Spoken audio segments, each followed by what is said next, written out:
Hello বন্ধুরা, সজল computer ট্রিক্সের আরও একটি নতুন ভিডিওতে আপনাদের প্রত্যেককে স্বাগত জানাই। আমি আমার এই চ্যানেলে প্রতিদিন কম্পিউটারের বিভিন্ন ধরনের ট্রিক্সগুলো আপলোড করে থাকি। তার মধ্যে এক্সেল, এমএস ওয়ার্ড, স্প্রেডশিট এবং কম্পিউটারের গুরুত্বপূর্ণ টিপসগুলো নিয়ে আলোচনা করে থাকি।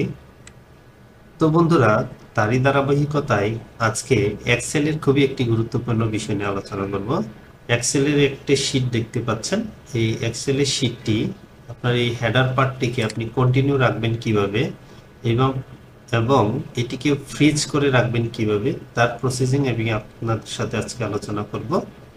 তো বন্ধুরা, ভিডিওটি শুরু করার পূর্বে আপনাদের কাছে আমার অনুরোধ থাকবে, আপনারা যারা আমার চ্যানেলে নতুন এবং আমার ভিডিওটি আজকে দেখছেন, অবশ্যই চ্যানেলটিকে সাবস্ক্রাইব করে রাখবেন এবং বেল বাটনটি অন করে রাখবেন, যাতে করে আপনারা এই ধরনের টিপসগুলো মিস না করেন।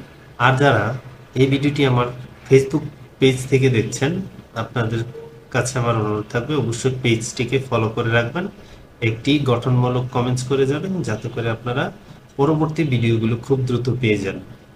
তো চলুন বন্ধুরা, প্রসেসিংটি দেখিয়ে দিচ্ছি। তো বন্ধুরা দেখেন, এখানে একটা হেডার পার্ট দেওয়া আছে। তো এই হেডার পার্টটাকে আপনি কন্টিনিউ রাখবেন। দেখেন, স্ক্রল করে যান, স্ক্রল করে দেখবেন আপনার হেডার পার্টটা হারিয়ে যাচ্ছে। তো এই হেডার পার্টটাকে আপনি কন্টিনিউ রাখবেন। দেখেন, আপনি এখানে ইয়ে করলেন, একটা মাউস ক্লিক করলেন, এটা অবশ্য আপনি উপরের হেডারটা কি বুঝতে পারছেন না। তো সেই ক্ষেত্রে আপনাকে এই হেডার পার্টটাকে কন্টিনিউ রাখতে হবে। তো এই হেডার পার্টটাকে আপনি কন্টিনিউ রাখার জন্য প্রথমত এখানে মাউসটা রাখবেন যেখান থেকে আপনি হেডার পার্টটাকে কন্টিনিউ রাখতে চাচ্ছেন। তো আমি এখান থেকে রাখবো, সিরিয়ালটাকে রাখবো। তো এখান থেকে ভিউয়ে যাবেন, ভিউয়ের থেকে দেখেন এখানে ফ্রিজ লেখা আছে। এখান থেকে যে দেখেন এই প্রথম যেটা লেখা আছে ফ্রিজ, এটাতে ক্লিক করে দিবেন। দেখেন, এখন আপনি মাউস দিয়ে স্ক্রল করেন, দেখেন আপনার হয়ে গেল। আপনাদের যেটা দেখালাম এটা হচ্ছে নর্মাল প্রসেসিং। তো এটাকে আপনি কিবোর্ডের শর্টকাটের মাধ্যমে কিভাবে করতে পারবেন তার প্রসেসিংটাও দেখিয়ে দিচ্ছে।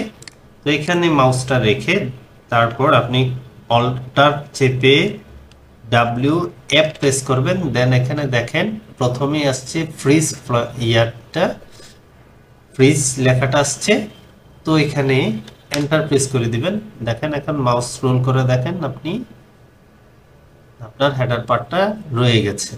তো আবার যদি আপনাকে আনফ্রিজ করতে চান, অল্টার ডাব্লিউ এফ প্রেস করবেন। দেখেন এখানে আনফ্রিজ করলেই আপনার এটা আনফ্রিজ হয়ে যাবে। তো আশা করি বন্ধুরা ভিডিওটি গুরুত্ব সহকারে দেখেছেন। ভিডিওটি যদি আপনাদের উপকারে এসে থাকে অবশ্যই একটি লাইক করবেন এবং একটি গঠনমূলক কমেন্টস করে যাবেন। আর ভিডিওটিকে বেশি বেশি শেয়ার করে দেবেন বন্ধুদের মাঝে, যাতে করে আপনার দ্বারা অন্যরা উপকৃত হতে পারে। তো আজকের মতো বিদায় নিচ্ছি। ভালো থাকবেন, সুস্থ থাকবেন, দেখা হবে আগামী নতুন কোনো ভিডিওতে।